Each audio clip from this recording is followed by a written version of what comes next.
A Final Public Declaration. February 20, 2020 by Anna von Reitz. Tonight, I was answering correspondence as best I may in all my spare time, and someone said something that left my mouth agape. I mean, literally, jaw dropped, staring into space, eyes rolling upward. You are all, hereby, called to be our witnesses. This may come as big news, but right here in America, there were numerous persons who did not support the Revolutionary War effort, didn't approve of it, didn't fight in it, and in many cases tried to undermine its success. They were called British Tories, the same conservative, monarchist, pro-Queen, pro-status quo British citizenry that populate seats in the House of Commons to this day. They lived here, were born here, had homes and estates and businesses here, in America. What do you think happened to all those people once the fighting ceased and a peace treaty was drawn up? They did not just disappear. Some of them moved or were removed to Nova Scotia, but the bulk were allowed to stay here as permanent residents and inhabitants separate from the American population, but also allowed to keep their homes and lands and businesses going as tenants. And allowed to keep their own separate political status as subjects of the King and Queen, too, so long as they dwell peacefully among us. In the same vein, there were also papists who were born here, lived here, and had made their homes here. There were even entire states founded by Catholic colonists. Why do you think they called it Maryland?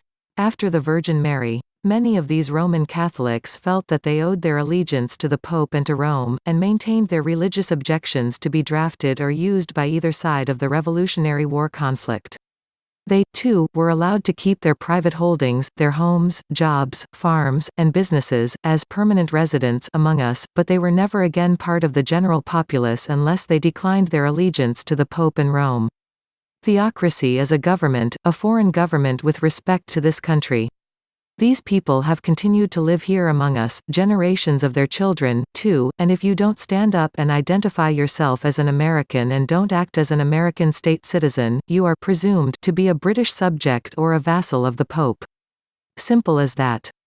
U.S. citizen equals citizen of the British territorial United States, a subject of the Queen. Citizen of the United States equals municipal citizen, subject of the Pope. It does not seem possible to me that people are still confused about this state of affairs after more than 200 years, but apparently there are Americans who forgot or never knew.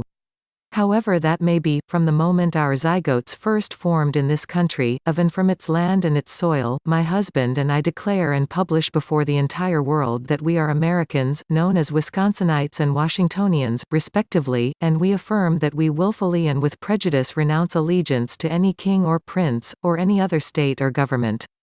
We do this in respect of the Naturalization Act of July 1779, and we take exception to any presumption that we are foreigners in our own country, or that we have ever knowingly, willingly, or voluntarily pledged ourselves to any foreign sovereign or separated ourselves from our birthright political status. We further declare, publish, and affirm under penalty of perjury under the public law of the United States of America and from without the United States and without the United States of America, that our ancestors have been here in these United States as free men and by their own free will since 1608 and 1752, respectively, and there is no authority, reason or excuse for presuming that we have any other allegiances apart from our own sovereignty, nation, state, home, and country. We affirm under these aforementioned penalties that we are lawful inheritors, landlords, keepers, guardians, and deputies of the rightful and lawful government of this country, acting with full right, authority, and honor, in the public offices vested in us, now and always while our tenure on earth shall last. So delivered to the White House, the Queen, the Pope, and all other interested principals and parties, this 19th day of February 2020.